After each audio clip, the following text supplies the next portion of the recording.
পরিস্থিতি আছে, অনেকেই আছে তাদের সাথে আজকে আমার প্রথম দেখা হয়েছে। আপনারা দাঁড়িয়ে বলতেছেন আই লাভ হাসান স্যার। কি ভালোবাসা আছে? ভালোবাসা আছে, সম্মান আছে, পরিস্থিতি আছে, এই ব্যবসার সব আছে। আর কি চাই একটা মানুষের টাকা চাই, টাকা এখানে আছে, সম্মান চাই, সম্মান আছে, পরিস্থিতি চাই, পরিস্থিতি আছে। এই একটা টিএনসি আপনাকে একটা সুন্দর জীবন উপহার দিতে পারে। আর টিএনসি করবে তো আপনার মন খারাপ কখনই হবে না। টিএনসি লিডার সারাক্ষণ হাসাতে থাকে। আপনি আমরা অনেকে দেখবেন চাকরি করে, ব্যবসা করে, তারা বছরে 2-1 করতে যায়, ঘুরতে যায়, একটু রিক্রিয়েশনের জন্য, বিনোদন। আসলে আমরা টিএনসি যারা করি, আমরা টিএনসি করি বিনোদন, আমরা বিনোদন করতে করতে টিএনসি করি। কি কথা বুঝতে পারছেন? হ্যালো, কক্সবাজারে গেলাম, ঘুরেও আসলাম, চাঁদের গাড়ি নিয়ে ঘুরছি, প্রোগ্রামও করছি, মানে একসাথে সব। কি কথা বুঝতে পারছেন? মানে আমরা এই যে আজকে মজা করতেছি, আনন্দ করতেছি।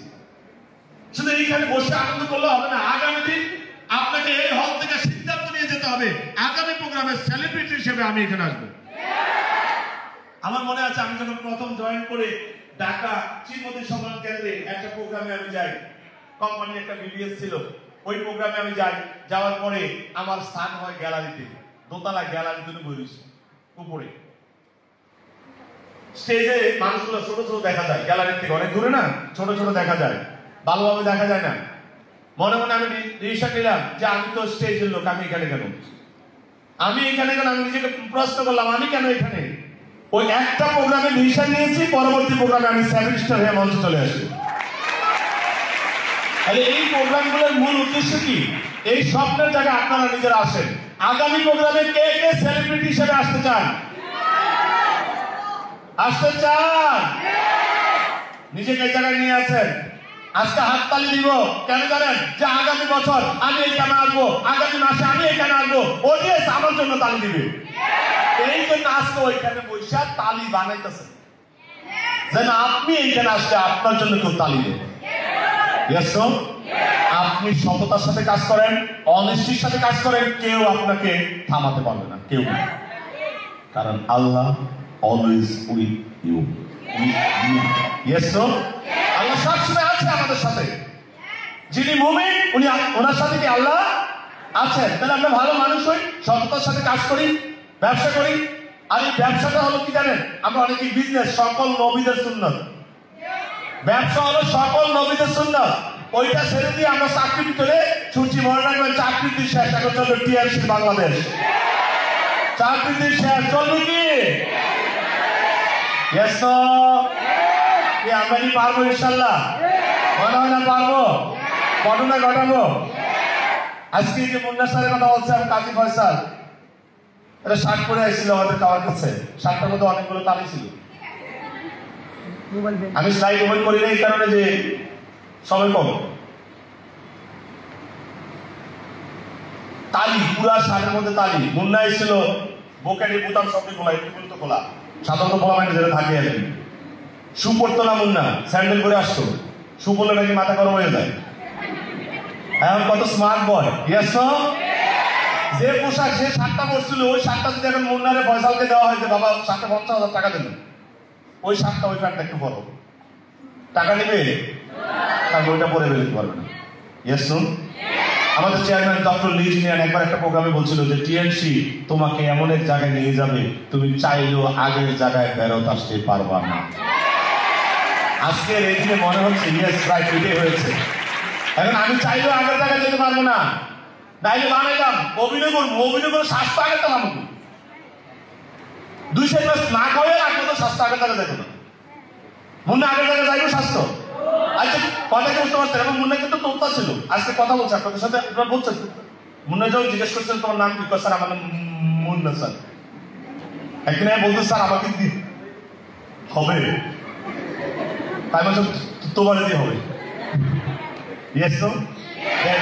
করলে তোতা নিয়ে শিখতে যায়। হ্যালো, টিএনসি সত্যি এক্সিলেন্ট একটা জায়গা। হ্যালো, কি কথা বুঝতে পারছেন? টিএনসি ব্যবসা কি হালাল? হ্যাঁ হালাল। আমি বলি প্রত্যেকটা ব্যবসায়ী হালাল, প্রত্যেকটা ব্যবসায়ী হালাল। কেন? আপনি টেনশনে ব্যবসা করতেছেন, ওই ব্যবসাটা আপনার কার্যক্রমের কারণে হারাম হয়ে যেতে পারে। আপনি যদি মানুষের সাথে চিটিং করেন, আপনি একটা জিনিস শুকনা জিনিসকে পানি দিয়ে ভিজিয়ে যদি বিক্রি করেন, ওটা কি হালাল হবে না হারাম হবে? তাহলে টিএনসি ব্যবসা যদি আপনি অবৈধ উপায়ে করেন, চিটিং করে করেন, তাহলে ব্যবসা করতে হারাম হবে? টিএনসি ব্যবসা কোন ব্যবসায়ী হালাল বা হারাম না, এটা আপনি কিভাবে করছেন ওইটার উপর নির্ভর করছে এটা হালাল হবে কি হারাম হবে। Yes no? কারণ আমাদের টোটালি ইনকামটা কোথা থেকে দিচ্ছে? প্রোডাকশন থেকে। যেটা বললাম যে কামরুল কাউসারকে, কাউসার 20টা ল্যাপটপ বিক্রি করলো, 20,000 টাকা পাইলো, এটা তার জন্য হালাল হয়েছে না হারাম হয়েছে? এবং সে এরকম মার্কেট ডেভেলপ করছে এই সিস্টেমে, সে চিন্তা করছে আমি তো 1000 পাই, আমি 800 করে দিয়ে আলাম বা 700 করে দিয়ে আলাম, তাহলে তার তো করে কি আরো কর্মসংস্থান তৈরি হলো কি হলো না? তার লাভের টাকা আরেকজন দিচ্ছে, উপকার করছে না ক্ষতি করছে? তাহলে হালাল হয়েছে নাকি হালাল হয় নাই? আল্লাহ কোনটা পছন্দ করে? একা খাওয়া না ভাগ করে খাওয়া? আর বিদেশ করে এইটাই যে ভাগ করে খাবো, সবাই মিলেমিশে খাবো, সবাই কারেন্সি বানাবো, সবাই সফল হবো। এইটা হলো বিদেশ থেকে ফর্মুলা। কথা কি বুঝতে পারছেন? যে আমার কমিশন আমি ভাগ করে সবাইকে দিয়ে দিচ্ছি। আমার জন্য কোম্পানি বরাদ্দ করছে 40%, আমি মাত্র এই মুন্নার টিমের জন্য 75 পয়সা রাখতে বাকি দিয়ে দিই। তাহলে আমার মতো ভালো পছন্দ করতে দেবে। আমার জন্য বরাদ্দ করছে কত পারছে? ঠিক আই লাভ হাসান স্যার 40%, আমি মাত্র 75 পয়সা রাখছি, 75 পয়সা। তারপর এনে দিলাম I love Hasan sir, I love Hasan sir. বাকি 39.39% আমি মুন্নার দিয়েছি। কি কথা বুঝতে পারছেন? জি বস। হ্যালো, মুন্না কি করছে? মুন্না 1% একটা গাড়ি বসাতে দিয়ে দিচ্ছে, যা তোর 38%। ফয়সাল কি করছে? মুক্তারে বোঝা তোমার 33%। ইয়েস তো? মুক্তা কাটি মেরে যা আমি 60% চল বাবা, যা তোর 29 করে দে। মুন্না মুক্তা সাহেব নিশ্চয় কইতেছে তা আমার দরকার নাই, 29% আমার 25% লুজ, তোর লয়ে যা। Yes no? ইয়েস। এটা বুঝতে পারছেন? এবার আপনার বিবেক কি বলে এটা হালাল নাকি হারাম? আমরা কি বড় বোনের পরিচয় দিই নাই? কোম্পানি আমার দিল 40%, আমি দিয়ে নিলাম 39%, 39.75% আমার কোম্পানি দিছে, আমি দিয়েছি। মানে কইটা কত বড় বেটা বুঝছিস? কোম্পানি আমার দিল কত? 40%। তো 75% রাইতে তো 39 দিয়ে নিলাম। আর তুই কইতে আসছিস এটা হালাল না হারাম? মানুষ পাগল হলে তো দড়ি দিয়ে পারবো, দড়ি পাগল হলে কি করবো? আমার তাকে মাঝে মধ্যে মনে হয় কিছু মানুষ পাগল হলে দড়ি পাগল হয়ে গেছে, তো ওই দড়িটা আসলে বুঝে নেওয়া উচিত। হ্যালো, আপনি কি বুঝতে পারছেন? সুতরাং কারো কথা শুনবেন না, কার কথা শুনবেন? আপনার নিজের বিবেক কি বলে? কার কথা শুনবেন? আপনার বিবেকের কথা শুনবেন, কারো কথা শুনবেন না। জীবনটা আপনার, আপনার স্বাস্থ্য ব্যয়ের নয়। জীবনটা আপনার, আপনার বন্ধুর নয়, আপনার বান্ধবীর নয়। আপনার জীবন আপনি কিভাবে সাজাবেন এই সিদ্ধান্ত আপনাকে নিতে হবে। কি আমার কথা কি বুঝতে পারছেন? মনে হয় না বুঝতে পারছেন? আপনার জীবন আপনাকে সাজাতে হবে। আপনার পড়ার রুমটা সাজানোর দায়িত্ব কার? হ্যাঁ, তাহলে আপনার জীবনটা সাজানোর দায়িত্ব কার? যদি কেউ তার জীবন সাজানোর দায়িত্ব নিতে পারে, সে তার জীবনটা সাজাতে পারে। আর যদি আপনার জীবনকে আরেকজনকে দিয়ে দেন, দেখেন তো আপনার কাপটা যদি আরেকজন দিয়ে দেয় কেমন পরিষ্কার হয়, কেমন লাগে, ভালো লাগে না? কি দিচ্ছে রাইট? আর নিজেরটা নিজে যত্ন করে দেবেন। আপনার লাইফটাকে আপনি পুতুলের মতো করে সুন্দর করে সাজান।